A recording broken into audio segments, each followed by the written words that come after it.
Previously on Analysis Complete. Dr. Freya Locke pushes away some of these rolls of loose skin to discover Cassidy Garland.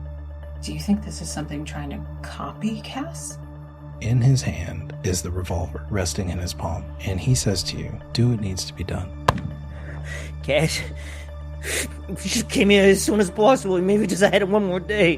Her mouth drops open, and these tendrils wrap around your head. May I suggest that we run? While Dr. Freya Locke's back is turned, lowering Rook down, you're looking up at George Asper, who reaches out, puts his hand on this creature's body. Enough. And a pop happens, and the creature falls down on top of you, dead.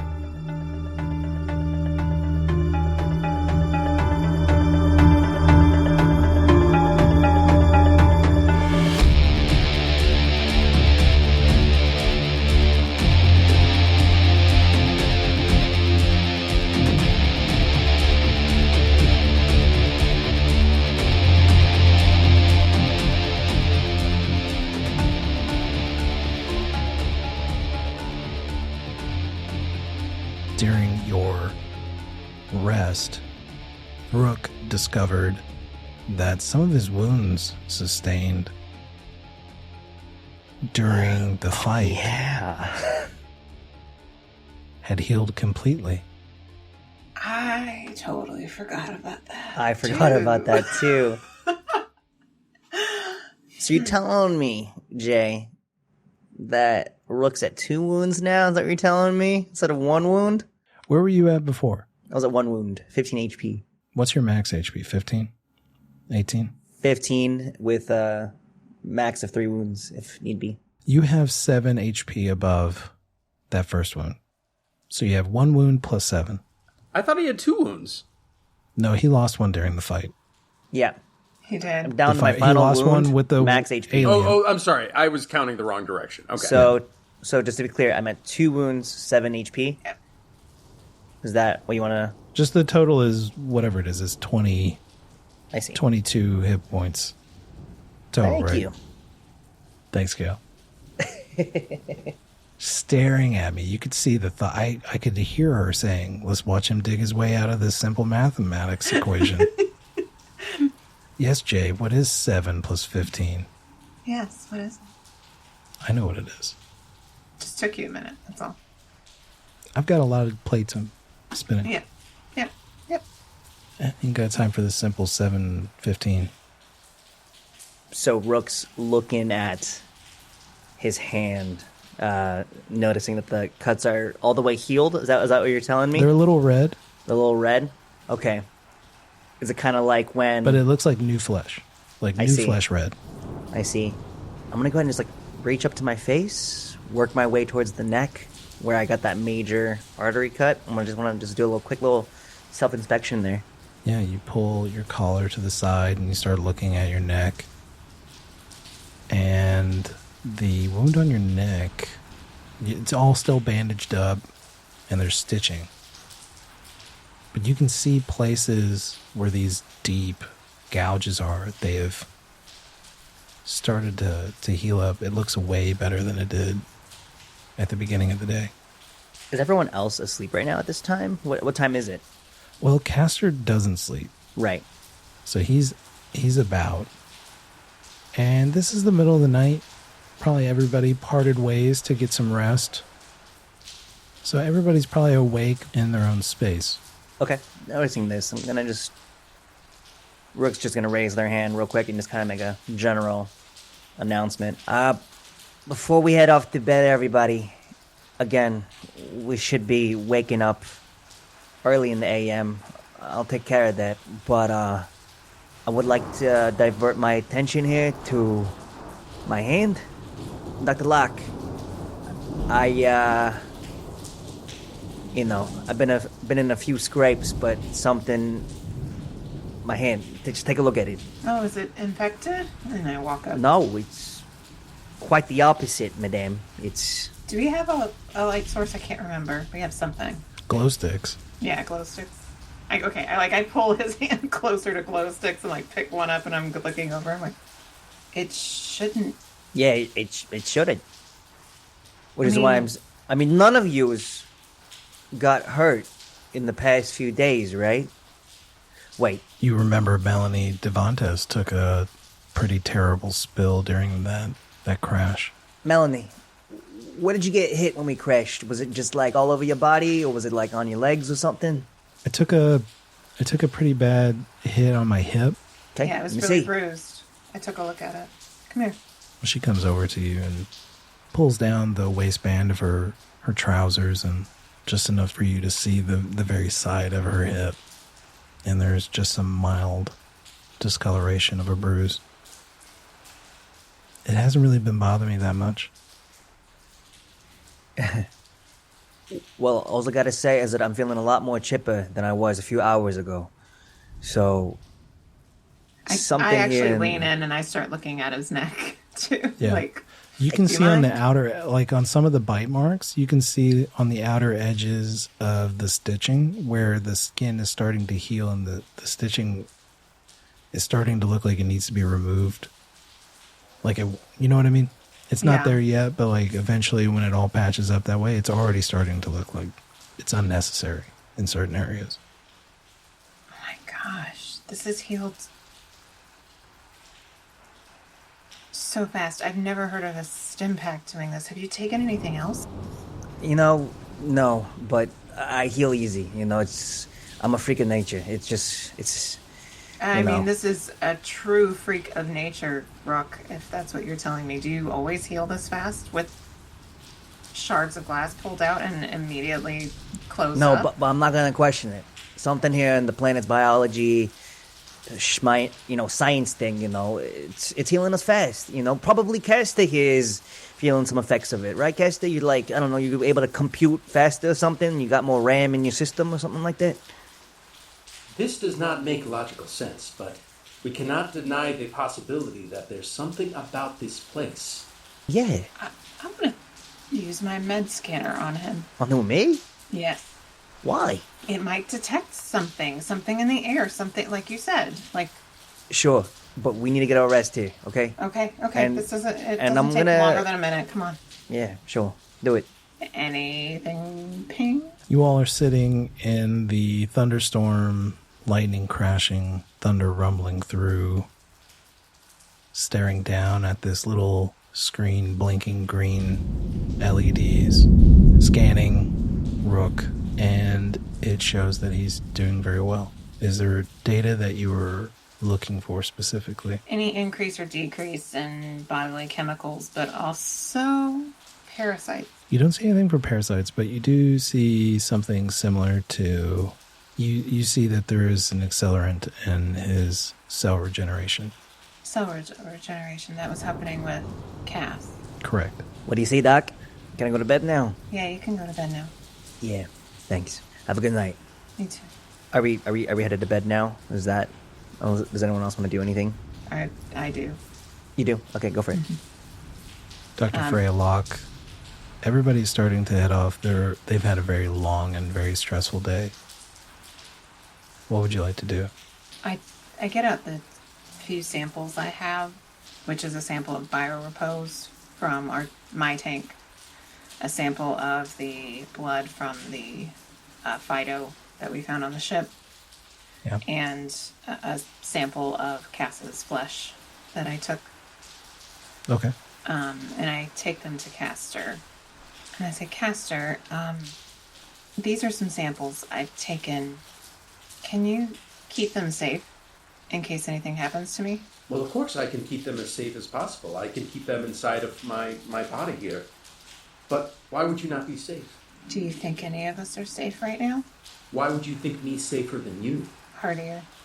Plus, I know that Mel will do anything to keep you okay, so that you can get at least some of us off this rock. And I agree with her on that. Of course, I will protect them. If something would happen to you, what would you want me to do with these? Get them back to Earth so that they can analyze them and see. And then, you have a bioscanner, yes? I do, yes. Could you scan us? Right now? Yes, please. Of course. I pull out the bioscanner and scan the camp. Yeah, everybody's alive. Are there any other life forms. And if there were life forms on us, would you be able to detect it with that? Well, I'm not sure exactly how small of life forms it can detect. I mean, obviously, there's small forms of life all around us, I'm sure. Okay. Yeah. But Thanks. it's not showing anything other than the dots of all of us. Right. Right. Right. Thank you. And as I go to bed, I actually do a med scan on myself. I'm also looking for, strangely, viruses. No viruses, no infections. You seem to be in very good health. Okay. I lay down. Sleep well, Dr. Locke. I'll watch over us. Thank you, Castor. I would like to think that like maybe 2 hours go by, and then Rook can't sleep due to his nightmares condition. Yeah. He's gonna wake up in a little bit of a cold sweat here, and he sleeps pretty naked, and so he just puts on his pants real quick, puts the jacket over his bare chest, and is gonna try to find Castor here while everyone else is asleep. His pistol kind of just tucked into the waistband right in front, very visible to be seen. Castor, you computing right now, or you doing a software update? Can I grab you for a minute or two? Oh, I was just monitoring the bioscanner, of course. What can I help you with? Not here. You mind if we just walk a minute that ways? Of course. It's still raining. I will head over to just kind of like the farthest away from camp, but we're still underneath the awning. You know, I was thinking a lot about what happened yesterday, and just wondering, as I pull out the gun, I gave you this. I wanted you to kill me. Why didn't you do it? I physically cannot harm a human. It is against my programming. But I thought you were supposed to help me out, whatever I needed, you know? You put two of Asimov's laws in conflict with one another. But I did not feel I could follow a command to cause you harm. But let me ask you something. A couple days ago, you admitted that I was the lowest priority for you in terms of whose life you would save. Yet yesterday, you were willing to sacrifice yourself for me. Why would you do that? It's funny, Cash, that, you know, at the end of it all, you know, centuries from now, eons from now, what we do here isn't gonna really matter. If there's some, like, being up there, up in the sky, looking down at us, we're its lowest priority, no matter what. In this small little fraction of time, this small little story we've cut out for ourselves, you are gonna be way more useful in the grand scheme of things. Whatever that grand scheme is. But I'm looking back on it now, and I think I made the right choice. Wouldn't you agree? To boost you up there. Or to try to, at least. Thank God you, persuaded me. It may have been a practical choice, but your life matters much more than what a god might seem to think. Your life matters to the people around us. Without you, we will likely die. So do not place the value of your own life in some sort of cosmic sense. Place the value of your life in what it means to those around you. Cass, I've been through this so many times. You know, when I hit shore leave, I'm not going back to, a loving wife or kids, Cassie, when I held that pistol to my head, a lot of things were flashing before my eyes, and you want to know what I saw? I do. I saw my son. You have a son? Yeah, I don't even know his name, but I have a son. Where does he live? How do you not even know his name? I don't... When you're just scraping yourself through life, Castor, you cut out a lot of things, and that was one of them. If I don't make it out of here, Castor, I need my time here to kind of go somewhere else, not to just fade off into the unknown. If you look through my files, I'm sure there's something about a girl named Ruby. I lived at her parents' place for a while. You find Ruby, you find my son, so... What would you like me to do if I was in a position to find them? If we make money, give them the money. Let them know it came from, some support system or something. If we don't make it out of here, or you just make it out of here and it's mission failure, just know that, tell him that, his dad was a bum and he should go to school and eat his veggies. I don't really want him to know who I was. I find this scenario highly unlikely that I would somehow survive when you would not. You seem like much a survivor than me, but in that unlikely scenario, I will do exactly that. But I ask you this. Do not give up on yourself. True nobility is being superior to your former self. And it's never too late for that. Thank you, Castor. We'll have a conversation when everyone else wakes up. I think it's a very proper conversation to be had, but we need to ask everyone. I mean, when you die, do you die? Is that how that works for you? Can you? If I am damaged beyond repair, yes, I would be dead. Is it something that you want me to do? If, your light switches go off. I'm writing a lot of my thoughts in this journal. If I were to die, I hope you could find a way to publish my thoughts to the world in some way. I do not want to be insignificant. And I don't feel like I am. And I feel like my story matters. Rook, obviously disagreeing with this philosophy, is just going to bite his tongue. Yeah, all right. Yeah, I can do that for you. Yeah. I love that Castor entrusted publishing his memoirs into the person who's just like, least capable of figuring this out. There's a bookstore, I think. Yeah, he's just going to put my journal on a shelf. He's going to take a sticker and write $7.99 on it and then just place it in the front of the bookstore in the go ahead and fucking steal him section. Hey, Castor, you might need to have some more conversations with people. Yeah. Might need a backup plan there. You might need to spread that net out. Yeah. And make sure everybody knows. Rook's reaction was noted. Castor, should we ask these questions to the rest of the group? Do you think it's proper? Is that going to just set like a sense of doom in them? You know what I mean? If you feel a need to prepare for your death, I think you should, but I do not think we're going to die. All right. You guys can try to roll under a 10. Okay. You roll a D100. You can try to roll under a 10. Yes. Is the idea that if you don't roll under a 10, you really don't get much sleep? No, it just means that you don't change your stress level. Okay. Okay. Could I play it that way? If you want to. You play it however you want to. Okay. It's a no for me. I got nothing. No. 11? Denied. Oh, come on! I'm sorry, that's a critical fail. Wow. You missed by 1 and it's a critical failure. I need to share this. I got a 5. Wow. I need to take a picture of this. Weren't you the only one who Had a plan. I was like, I'm not going to sleep. So I guess you're not going to be Doing whatever it was I was going to do? Nope. doing whatever that plan was.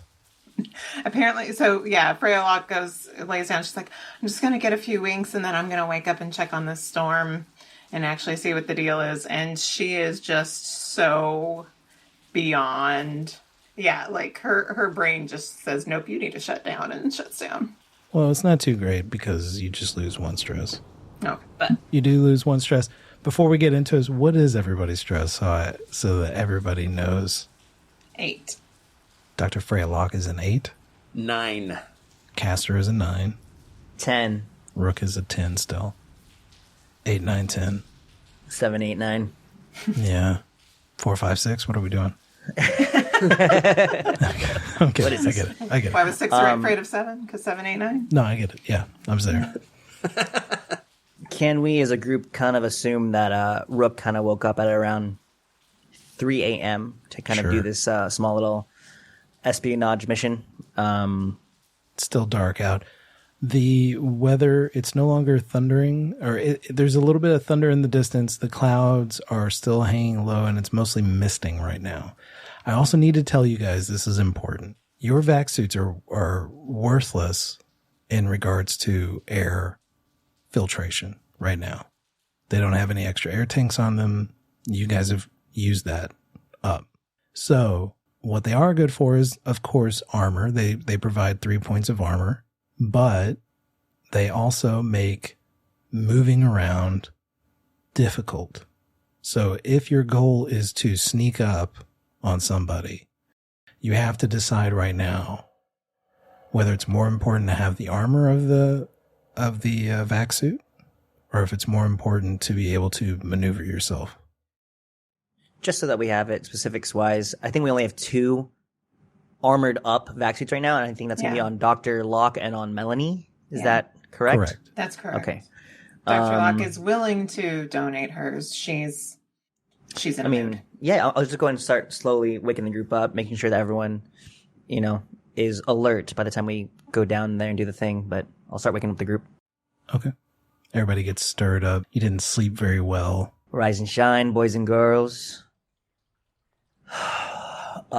Rain's been going for some time. We need to strike while the iron is hot.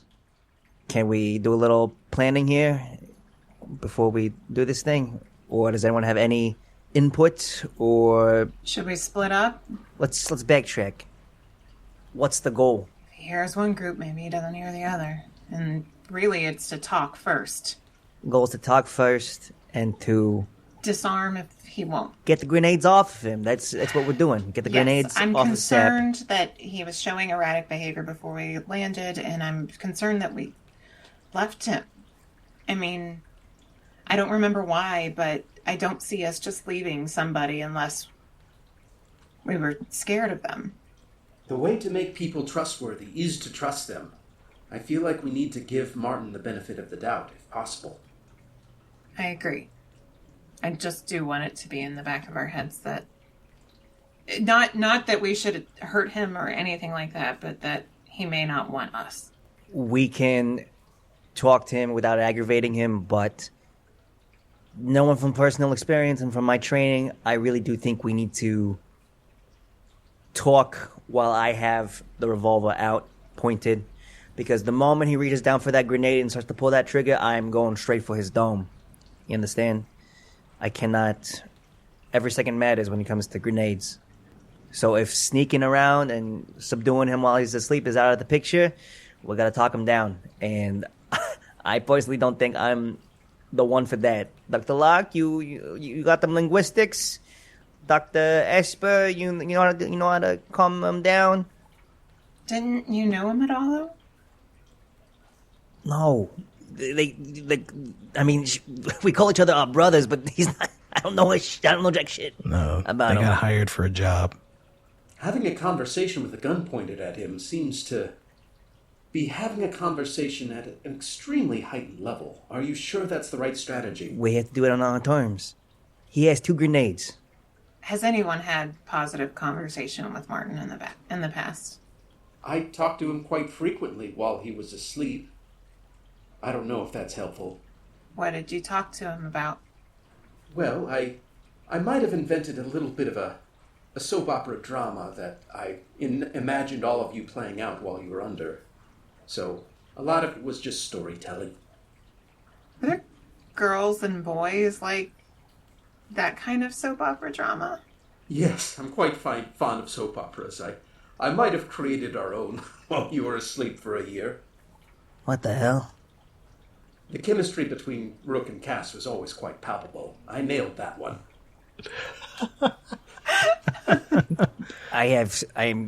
Okay.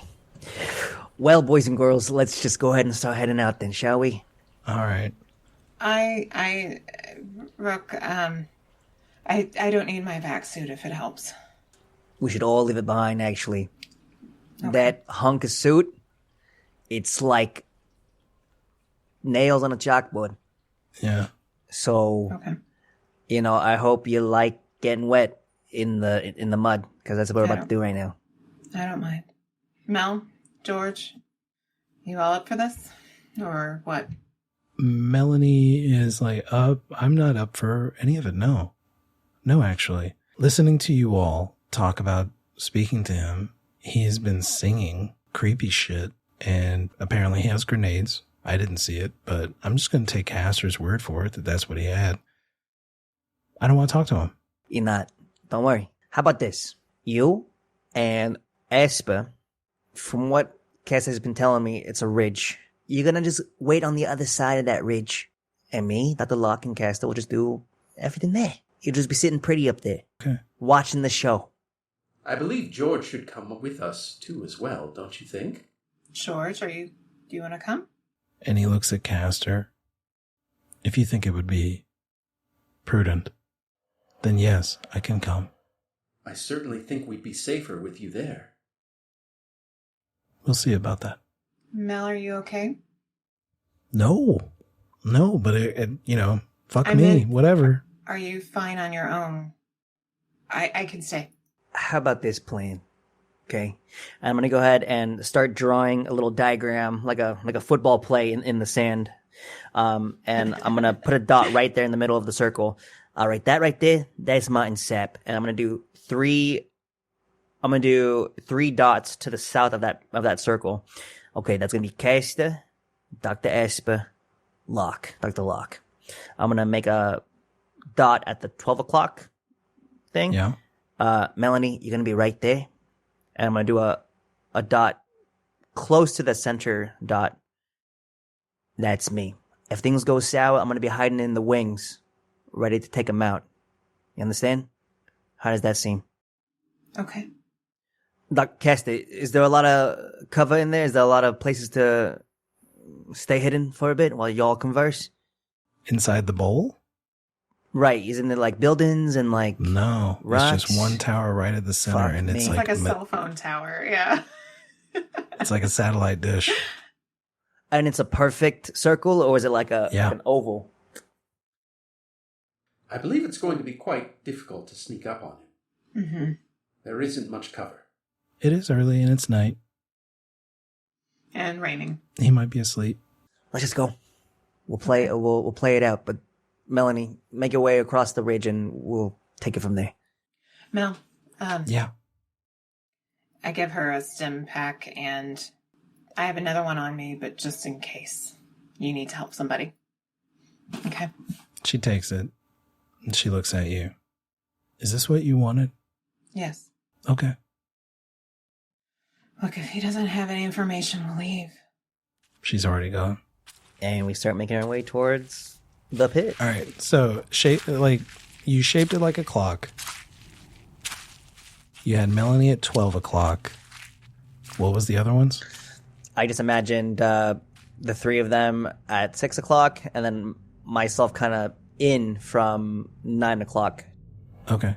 to kind of like flank So, if need be. Kind of like a pincher with you coming Yeah. down the middle. Yeah. All right. Dr. Freya Locke, Castor, and George Asper walk to the south of this bowl, this stadium. Melanie Devantez walks to the north. It's dark. You can see pools of water that have collected from the previous night's rain. And on your skin, you can feel the misting building up.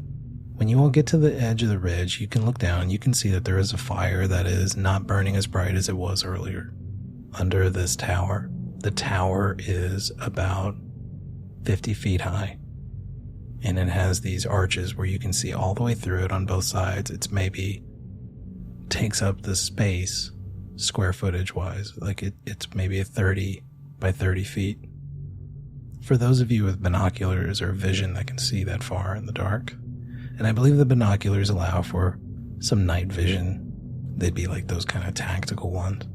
You see a cot, you see the fire pit, and you see a crate. Rook, you recognize that crate as a ammunitions crate. It's probably the one that Sergeant Vi said that they had brought on the trip in case things went sideways. It's possible that he might have more than 2 grenades, but you see a figure and they look like they're asleep. I'm going to go ahead and strike a chem light from my spot on the ridge and kind of wave it to kind of like get their attention. Yeah. And I'm going to slowly roll it down the hill and start making my way off the ridge down into the pit, waving my gun out, making like a shh motion with the hands. and I'm gonna meet them and say, hey, from my angle, kid's asleep. I can make this real simple for us. Are we doing this? No, we're talking to him first. Now, if it's about disarming him, fine, but we're not. Rook, you yourself thought at one point that you were the last one alive. That might exactly just be the same situation Martin is in. How would you feel if Martin was part of our crew and we would just sneak up and shoot you? Because that easily could have been the case. He is most likely more than just 2 grenades. From the angle that I was looking down, he's got ammunition for days. I don't know what else he has there. If he is on our side, I would think our odds of survival would be much higher with him part of our ranks. Yeah, we've only got 2 bullets. 1. You wasted 1. Well, 1 in the revolver and 1. Do we still have the shotgun one? No, that's right. We lost the shotgun. That's what it is. That's right. You have 1 bullet. Mm-hmm. Whoa. You are in command, but I warn against assuming the worst in people. I'm not gonna go if you're gonna do this. I'm saying that right now. In fact, I'll wake him up. How loud does Dr. Freya get when she says that? Just that loud. I'm backed off. We're not down yet, right? I thought we were still going to I'm 6 o'clock. I mean, we're in a bowl, though. Yeah, we're No, in the bowl. I thought we weren't in the bowl yet. Oh. I thought we were still going. I'm sorry. I'm confused as to where we are. Because then I'm not being loud, but I thought we weren't down there yet. I'm sorry. Are we down or no? Is that what you wanted, Rook? In my head, I thought they were already approaching. Maybe Okay. like Nobody's gone down yet. Okay. Okay. So I would say all 4 of us are at the southern ridge right now. Yeah. But I did have a chem light, like, rolling down the hill on the west side. Okay. Because I didn't want them to move straight away.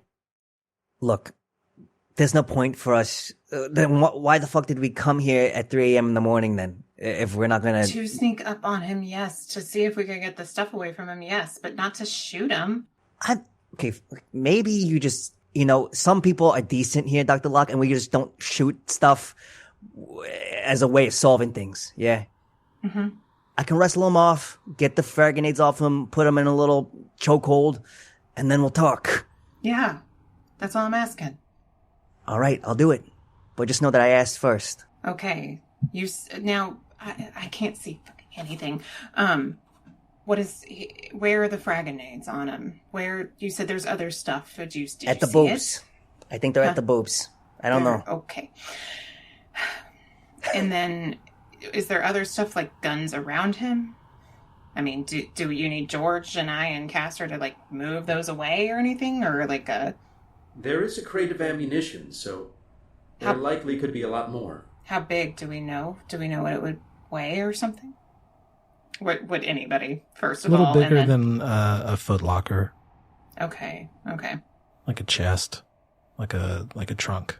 All right. If you can subdue him, get him restrained, the 3 of us will get the crate away. And grenades? What do we need to do with grenades? I don't know anything about grenades. Dr. Locke, I need you to calm down right now. This is not your this is not your area of expertise. I can carry a crate. I don't know what to do about grenades. Sure, but let's deal with the situation at hand. Castor, here. As I pull out the revolver, hand it to him.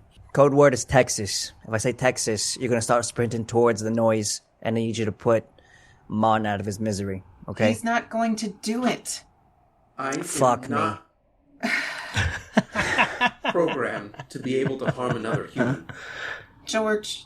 Nor even participate in an action that can cause a human's death. Oh, man. Okay. Is no one else... I mean, Dr. Asma, do you have anything to say here?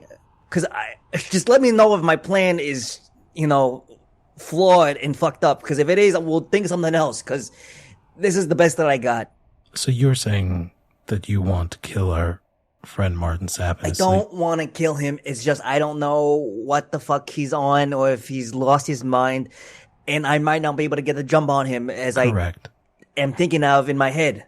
But if you go down there and you're able to get the jump on him, as you put it, how would you be discerning whether or not he is one of us? That's not for me to find out.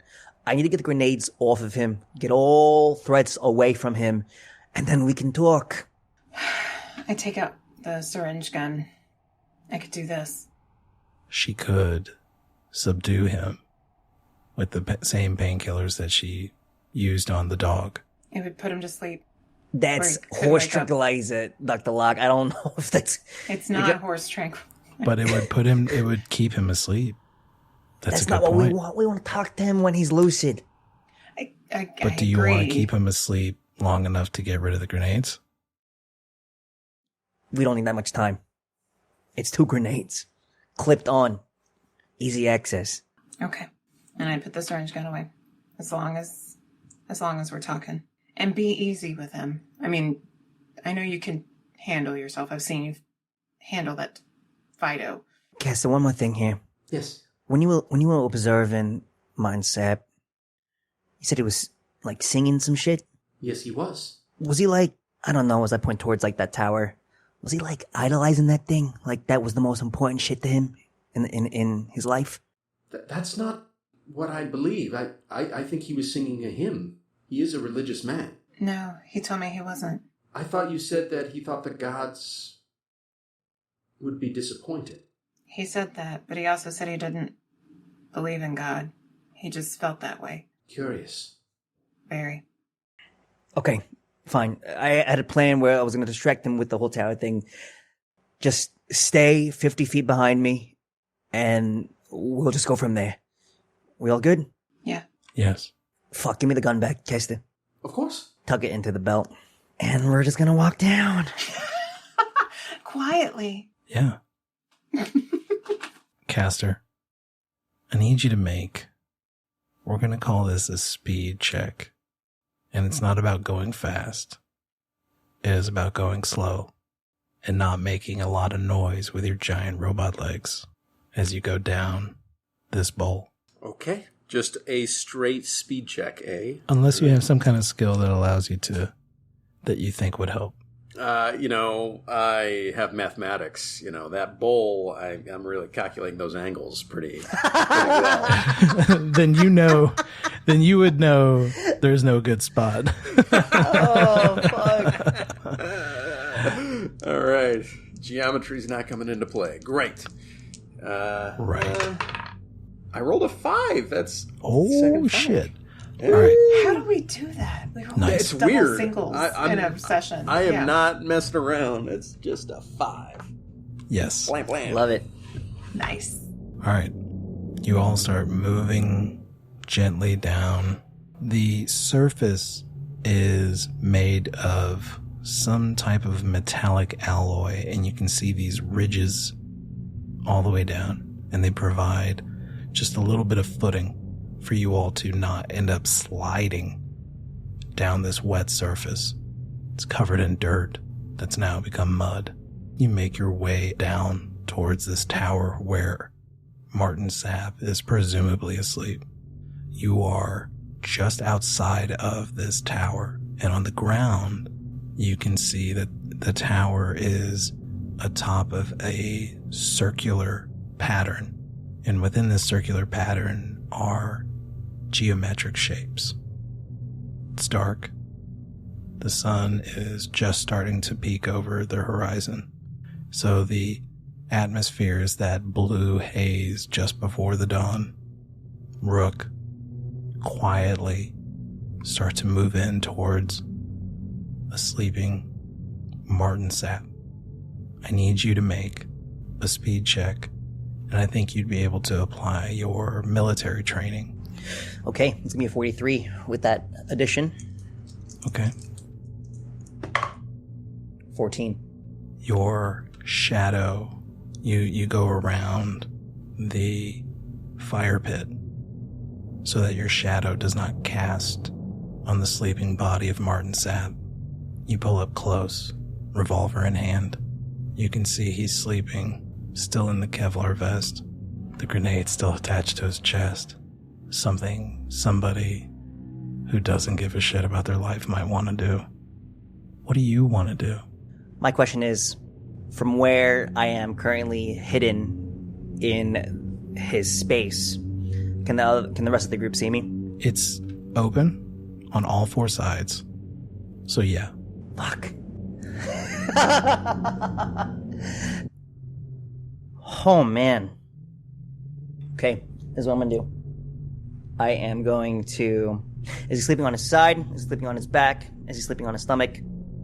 He's sleeping on his back. That's how you can see the grenades. He's got a tattered blanket, probably taken from the Haven. It's filthy. It smells in here. Fuck. In Okay. the light of the fire, you can see his skin is red and puffy.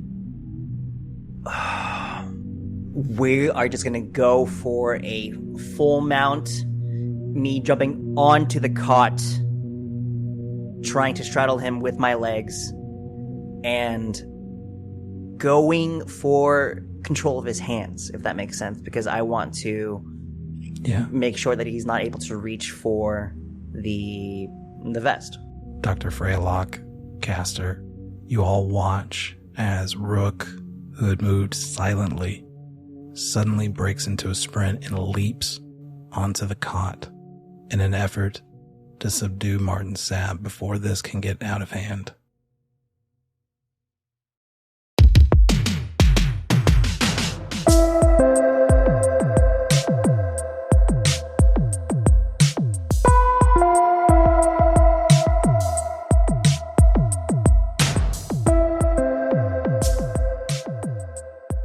Hey, dear listener, I hope you're enjoying the show. I just wanted to take this moment to tell you about how you can help Out of Depth produce even more cool stuff like the podcast you are listening to right now. For one, you can recommend our show to other folks looking for podcasts. Getting our show into the ears of more people is our number one goal right now. So if you could just recommend it to friends and strangers, leave reviews, all of that would really help us out. If you are in a position to do more than that, you can head over to our Patreon page at patreon.com/getoutofdepth. It's where you can subscribe at any tier you feel comfortable with for as long as you feel it's worth it. Those funds help us keep the show running, do even more cool projects, and allow us to afford more collaborators to work with.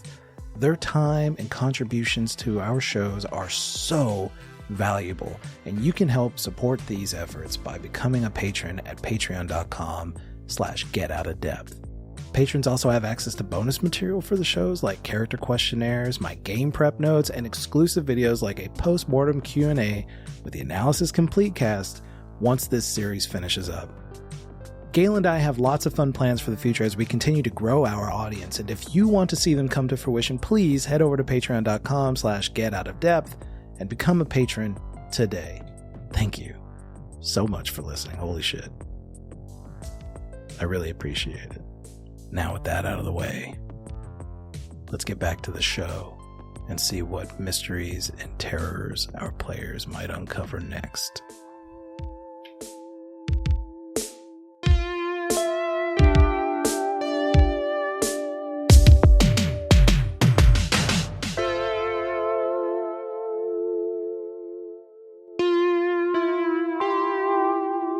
Rook, with advantage, I'm going to let you leap onto the sleeping George, or sleeping Martin Sapp. Hand-to-hand combat, or... Yeah, all that. Yeah. Great. With the plus 15, it's going to be a math. 61. 61. First one's a 91. Let's see. We got this one here. Need that advantage, dude. Yeah. Come on. That's a lucky number 7, baby. Oh my gosh. Oh my gosh. Okay. All right. Nice. Okay. You leap on top of this. Your legs straddle the top of him around his hips, and you grab both wrists and force them down, and he just starts to scream. Hey. How's it going, Seb, buddy? Huh? We just want to talk. And he is taking a second. He's seeing you. It's taking a moment for his eyes to adjust to the dim light of the campfire, and he starts to calm down. Rook. Hey, how's it going, buddy boy? Now look, you got some big bombs on your chest. Please do not go down for it. Otherwise, look down, follow my eyes. I'm gonna have to put one in your skull there, buddy. Okay? We just want to talk. Point of order. Where is the gun if you're using both your hands to hold his hands? He said he pocketed it. It's not. It's in my front pocket? waistband. Okay. You know, All like right. Okay. it's my front waistband. All right. That's all good. Just want to make sure it's there. What are you doing here? I should be asking the same thing. We are gonna get through this, okay? We just have a lot of questions. We got other people here too, you know? Remember Castor? Remember Dr. Locke? You remember Asper? Remember Dr. Melanie? George is here? Yeah, he's here. Now look, you're the first person we found that's still living and breathing, okay? Please don't make this hard for us. Where did you come from? Texas! As I yell over to Castor and the group. Come on in. Dr. Locke, front waistband, grab the gun, please. Oh, okay. And I grab it. Hey. I'm not keep pointing it it at him or anything. Dr. Locke, I need you to point that thing right out of his skull. He doesn't seem dangerous. I'm going for the vest. I'm taking it off of him, okay? This is just... Once we get the vest off, we can talk, okay? But I need you to point the gun at him right now, please. And he lays there, his hands on the cot above his head. Are you okay, Marty? Do you need medical attention? I don't understand why you all are here. Where are we supposed to be? As I slowly begin to unravel his Kevlar vest as this conversation happens. Yeah. We don't have any memory, Marty. You're not able to get the vest off because he's like laying on top of it. Unless you let him sit up. I'm guessing there's like shoulder straps, right? Yeah. I'm gonna put my hands underneath the straps and pull him up as I stand up with him. He sits up with you. I thought you guys were gone. Aren't you supposed to be gone? Gone. Where? Back. I guess we tried? Did something bad happen? Yeah. We can't go back. No, we can. We can repair the ship. But That's just what they said. That's all. Barry,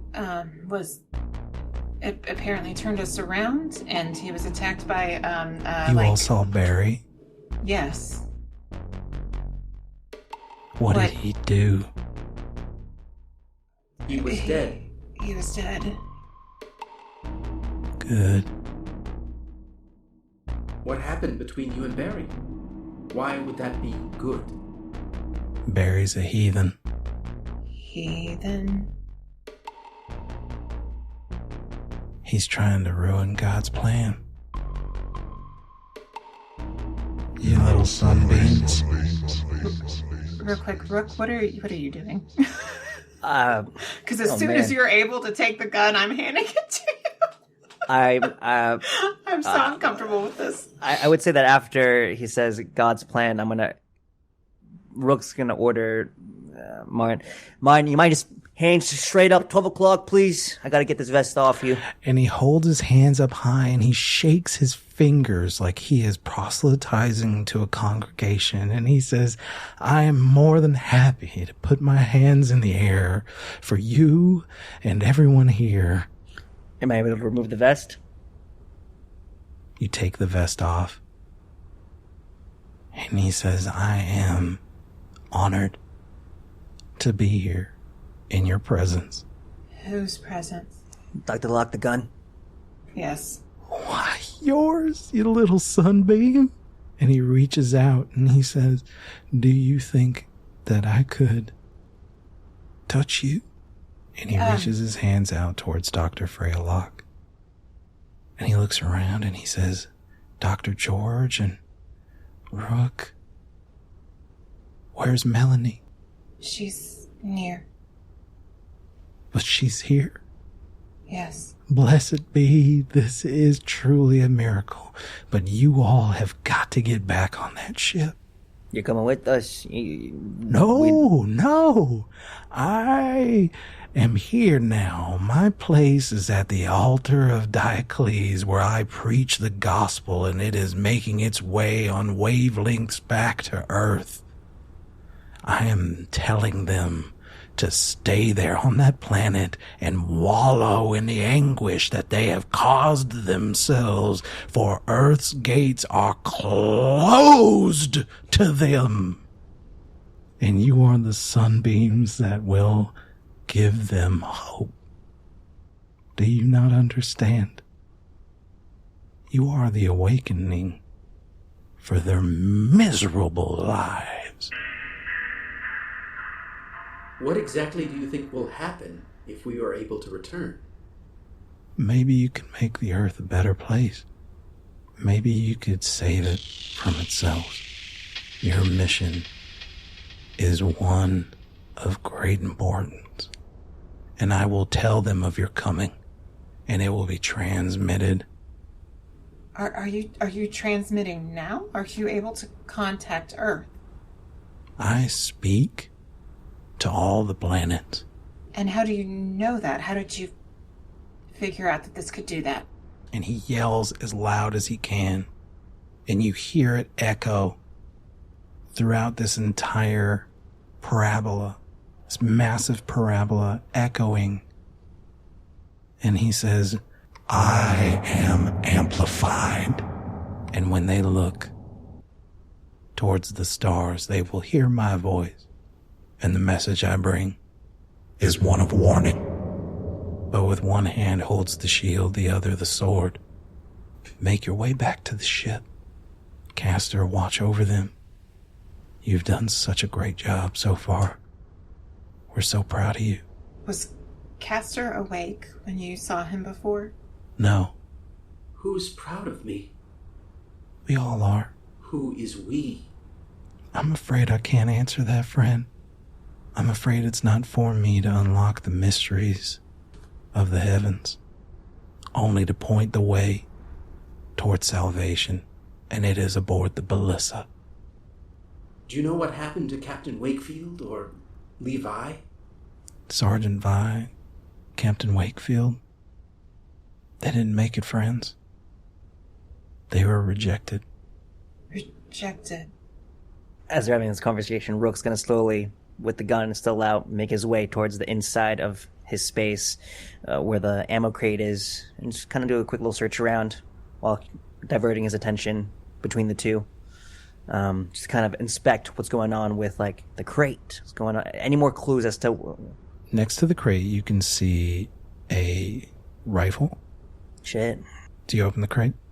Yeah, like with one hand, one gun kind of pointed out.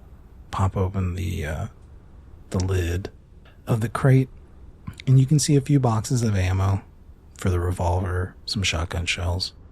It looks like a lot of it has been used. And as you start shifting things around, your hand comes in contact with something slick, mushy.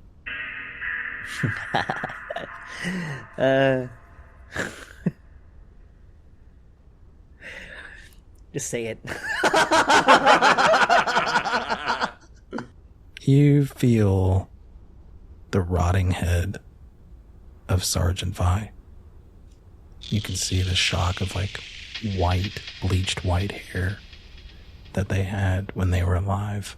And that's about all you can tell that is recognizable. The rest of the skin and flesh is now rotten and putrid. I'm gonna slowly go for the rifle. As Locke and Castor are keeping Sapp busy, I'm gonna point it towards the butt end of the rifle. And I'd like to imagine that Locke and Castor can see me coming up on Sapp from behind, and I would like to just butt him in the back of the head, knock him unconscious if possible. He's distracted. You can make another combat roll at advantage. He's talking to Dr. Freya Locke. If Castor can stop it, he's going to try to. Yeah. Okay. So what we'll do is, Castor, you can make, we'll say, a speed check to try and get there before Rook. 89. No. Am I adding anything to this combat? I mean, you're hand-to-hand stuff. I mean, you're just using you're clubbing them. 56 for a success. Freya Locke yells out, No! So, Castor reaches out to stop Rook, who sneaks up behind Martin Sapp, hits him with the butt of the rifle. Martin hits the ground and his eyes wide. He's wounded. Gonna immediately cock a round into the rifle and put my boot onto the pad of his chest, pointing it down at him. You motherfucker! What is... You fucking you killed her! Yeah? What? Who? The chest, the fucking crate. I go look in the chest. Give me one reason why I shouldn't kill you right now, you son of a bitch. I cannot give you reasons to not kill me. Lock, Castor, the crate. Look, now, please. Dr. Freya Locke, you go over to the crate and open it up, and you see this shock of white hair that belonged to this bleach white hair that belonged to Sergeant Vi. The face is a rotten, putrefied mess. Dr. Freya Locke, you're going to need to make a panic roll. Okay. That's a 20. You're going to roll a d20 and you're trying to get under your stress, which I believe is an 8 or 9. 9 or 8. Castor, why did you 8. stop me? Asimov's laws, baby. That was loud, baby. I panic if I roll under. Right. If you Okay, roll I rolled a an 19. 8 or lower, then you panic. All right. Okay. You steel yourself for a second. This is all happening so fast. Lee. Castor, you see the same. I'm gonna kill him. Someone give me a reason not to kill him right now, please. Wait. Let's... Marty, did you I kill didn't Lee? kill anybody. Of course he fucking did. Look. Explain it to me right now. No. Yeah? No. I kept it as a souvenir. So I'd have somebody to talk to. If you didn't kill Sergeant Vi, who did? Sergeant Vi? Sergeant Vi killed herself? Yeah. Why? She didn't like what she saw. What did she see? Those who gaze upon heaven are not always prepared for what they see. And how exactly did she kill herself? She pulled a trigger. Which trigger? She used his revolver. Then who decapitated her? I did do that. I didn't have enough room for the whole body, you see. Where is the body? Out in the forest. Forest. To the north. Can I see if there is a bullet hole in the head? Yeah, There is. there is. Is that what happened to Wakefield as well? I don't know what happened to Wakefield. What do you mean? Did he just disappear? Exiled. Exiled from whom? Exiled from this place. He's not welcome back. Are you trying to say there is a god that lives on this planet? He looks at you. Do you want me to take you to him? Yes. We do. Wait. Dr. Locke, we got nothing more to say here. No. Marty, can I check you out real quick? Can I do a med scan? And I take out my med scanner to kind of show it. I don't think there's going to be something that reads, he's fucking crazy on the med scan, Doc. You're very red. I'm concerned that you've got some sunburn or windburn or something. It could be worse, though. Can I check you out? Yeah. All right, check him out. On your belly now, mine, please, while the doc checks you out. He gets down on his stomach, and Dr. Freya Locke, you use your med scanner to check him out. He's a little dehydrated. Is that it? Mostly, yeah. Malnourished. Do you need anything to eat, Marty? Do you have anything to eat? I give him an MRE from my bag. Before you eat any of this, I'm sorry to do this to you, but we gotta do it for safety here. Castor, in my bag. I'm pulling out my paracord, please. Of course, yes. As I go ahead, and I'm gonna go ahead and cut off some of the rope, tie his wrist back. Martin, are you telling me that we all of us, saw this god, and we were sent back, and you were asked to stay, and that was agreed upon. And meanwhile, Captain Wakefield and Sergeant Vi failed and died or And disappeared. Barry. And Barry. Yeah. So we have already met this god? Yeah. Do you know why we don't remember? I think that's just part of his plan. But you remember the whole time you've been here? Is that correct? I've been singing the Lord's prayers for days. What about Cass, Marty? You came here with her in the very beginning, right? And we've found her. What happened to her? Do you know? Accidents happen. Accidents? What accidents? It's, you'd understand this because you're a doctor and all. Sometimes it's not an exact science. Mistakes are made. Is this an experiment? No. It's a miracle. With mistakes? Unintended consequences, I guess. And Cass was supposed to stay with you? Or was she like that before we left? I'd heard about Cass, and I'm awful sorry about all that. You'd heard from who? From the others. What other? From you all. Oh. Are there other sentient beings here? Not that I know of. Only what he allows there to be. I think I've heard enough. I've heard enough, everyone. Castor, go ahead. I've heard enough. This is bullshit.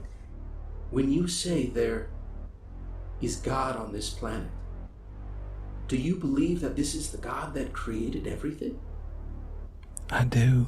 I surely do. And I serve him.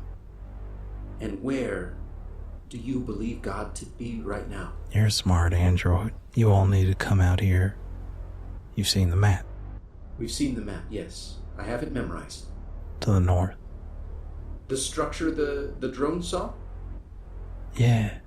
Well, you're gonna have to introduce us to your god. As I go ahead and take more of the paracord, tie it around his neck like a leash. I turn to George. I'm looking at his reaction. What does he look like after hearing all this? George Asper stands in the corner of the room. Tall, silent. He's watching the entire scene unfold. He sees you look back at him, and he looks back at you. And he nods. I walk up to him. What do you think of all this? You've had a funny feeling. You said so. Like everything was all right. And you said we cannot go back.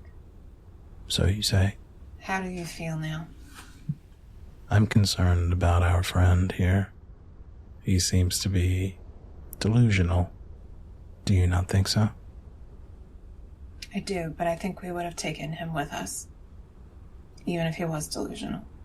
Were I'm we starting delusional? to feel something inside me that says that we shouldn't get on that ship. I'd like to see what he's speaking about. I'd like to see if he's as mad as we maybe think he is. Okay. Dr. Locke, what do you want to do? I guess we can go check it out. Rook, you start to tie up Martin, and he's looking at you, and he says, I sure am sorry. Nothing to apologize for. I'm sorry that we didn't come here sooner. You know how they say that you could be reunited with your loved ones in heaven? Sure, yeah. What about it?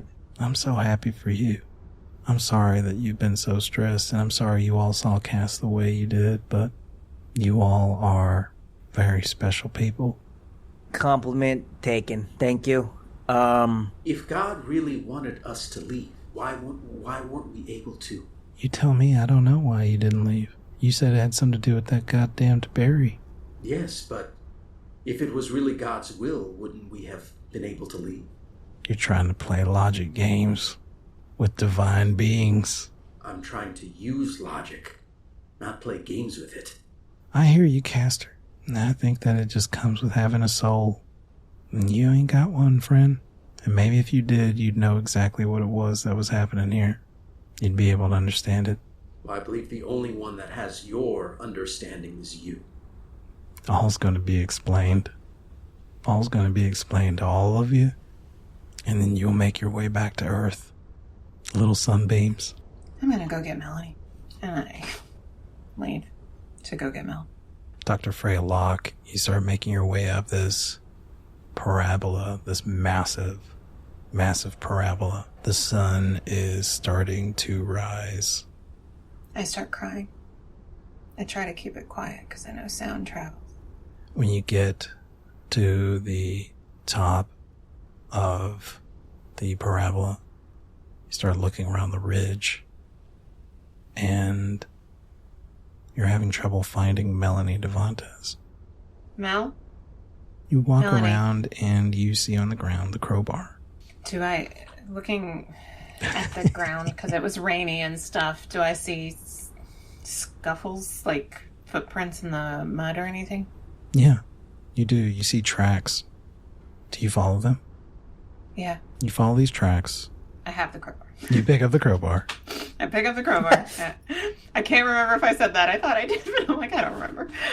Pick up the crowbar, go follow tracks. You pick up the crowbar and you follow these tracks. And you see these massive boulders, pointy rocks, jagged edges. Your feet are splashing in the mud. That sucking sound. In the distance, you can see on the horizon a mountain range and a green forest surrounding it. You turn the corner and you see Melanie Devantes. Mel. She's sitting on the ground, her back up against the wall of this massive rock. She has her head between her knees, pulled in tight, and you can see that she's shaking. Melanie? Hey. I go towards her. And she says, "Don't come any closer." Okay, what's wrong? She's sitting on the ground, right? I kneel down. How close are you? Can you touch her? I guess it might. No, not quite. Okay. Or I like almost was close enough, but I backed up. She said, "Don't come near me." I back up like Yeah. to. I think I'm about 6-7 feet. Okay. She says, "I don't feel so good." Oh, okay. And I've got my med scanner. Hold on. Let me check you out. How close do I need to be for a med scanner? Pretty close. You need to be able to scan her. I get close enough. Okay. Close, yeah. She lifts her head up, and you can see her eyes are completely filled with blood. Oh, Mel, can you see me okay? Everything's a little blurry. I thought it was just dark, and now I can't fucking see, man. I can't. It's like I'm not seeing the play. Like I'm seeing something else. I see things. Okay. What do you see? Just talk to me. It's okay. The scanner's doing its thing. I see a man. It's like a man. Okay. Just in one place, or He's got his skin's white. okay. And his eyes are black, and he scares me. And I see him like he's covered in shadows, and he's telling me to go north. Go where? And I started to move towards him, and I got so scared because I walked, and it's like I realized that I was moving, and I didn't know that I was moving. I didn't know why I was moving. I just knew that I was moving north, and I didn't want to go. I want to go to the ship. I want to go to the ship, Dr. Locke. I want to go to the ship. Okay. And she suddenly freezes in space. Her skin stops moving, like everything freezes, like she's been paused. Mel, and I do touch her, like shake her shoulder. I need you to make a body save. Okay. You put your hands on her flesh. Oh, dang it. Shoot. I'm like, that might win. No, it's just 6 over. It's a critical failure at a 33. Dr. Freya Locke, you feel this incredible pulse of energy go throughout your body. and you see a face. This gaunt, white face with black eyes. Its features look stretched and gangly. Jagged points where the cheekbones are and the chin. You see him smiling at you, and you hear a voice. It feels like a vibration of energy. It's not English. It's not any language you know from Earth. It's a sound, almost musical, and it plays in your mind, and it tells you